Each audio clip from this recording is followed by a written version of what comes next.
Acre, capital of the Galilee, jewel of the Mediterranean. Acre, the only fully preserved Crusader city in the world. This enchanted garden leads you into the wonders of Acre's old city.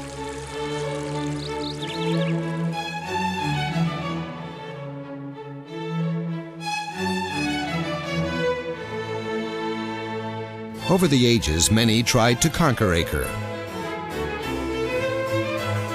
Crusader King Baldwin I captured the city in 1104, helped by a huge merchant fleet from Italy.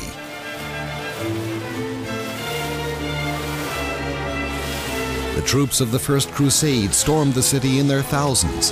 After a brief siege, Acre surrendered. An era of prosperity began.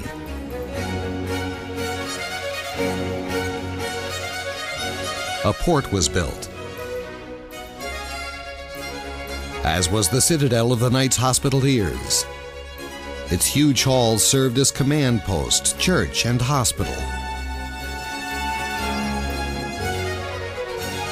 Acre became a focus of Mediterranean commerce. Close your eyes for a moment and you can still hear the echoes of the knights' footsteps roaming the cavernous halls. Beneath their city, the people of Acre excavated an incredible maze of tunnels, a sewage system in time of peace, and an escape route in time of war.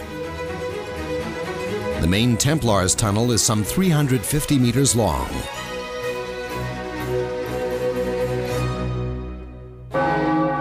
King Richard the Lionhearted, commanding the troops of the Third Crusade, made Acre the capital of the Crusader Kingdom in the land of Israel. During the Crusader era, Acre hosted 40,000 inhabitants and 60 churches.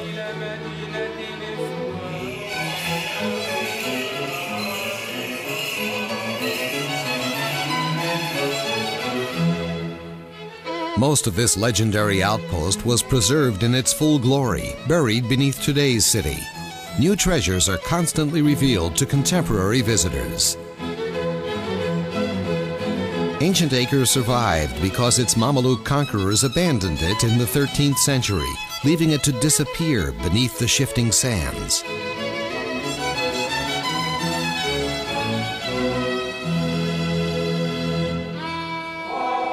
It was only in the 18th century, when Bedouin ruler Dahar el-Omar made Acre his seat of government, that fortified walls were built around it. This was an era of vigorous construction.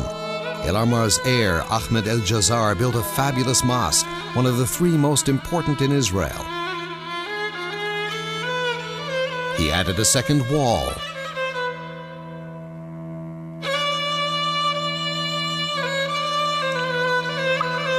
El-Jazar built a water cistern in the cellar of the mosque. He created one of the most luxurious Turkish baths in the ancient Near East. Near the port, he put up a khan, an inn for the traveling merchants of old, with warehouses on the ground floor and lodgings above.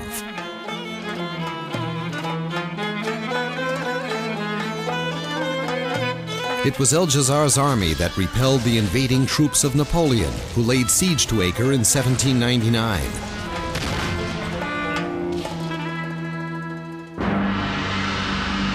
The walls and fortifications built in those days have survived until our own. The ancient Sea Gate was one of the city's two main portals. Acre's looming Turkish fortress also served as a prison. It continued in that role until the end of the British Mandate in 1948. Among the inmates at the end of the 19th century was Baha'u'llah, founder of the Baha'i faith.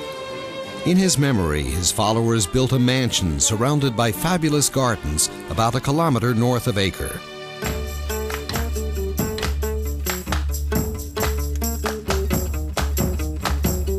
Throughout the years, Acre prospered and thrived.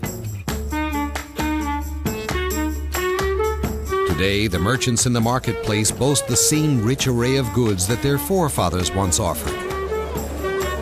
A dizzying cornucopia of spices that fill the air with exotic scents, colorful textiles, and all sorts of souvenirs. Down one of Acre's alleys is an ancient synagogue from 200 years ago named for the rabbinic sage Ramchal, and the Or Toah synagogue, the local version of the Jerba synagogue of Tunis.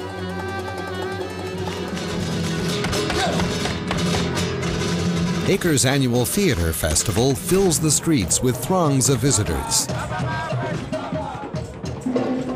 And the night's halls still host gatherings and special events much as they did 1,000 years ago.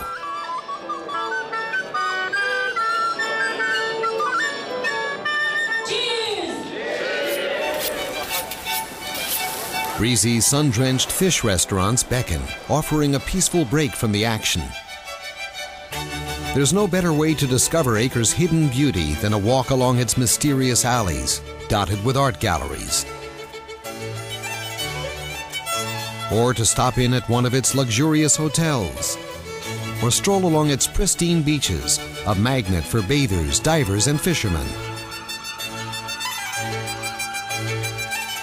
Acre is rich in attractions, offering something for everyone who visits. Acre, the pearl of Israel's coastal plain, less than 40 minutes from Nazareth and Tiberias, Yechiam and Rosh HaNikra. 1,000 years of history come to life here, and you can live them all. A visit to Acre leaves memories that last a lifetime.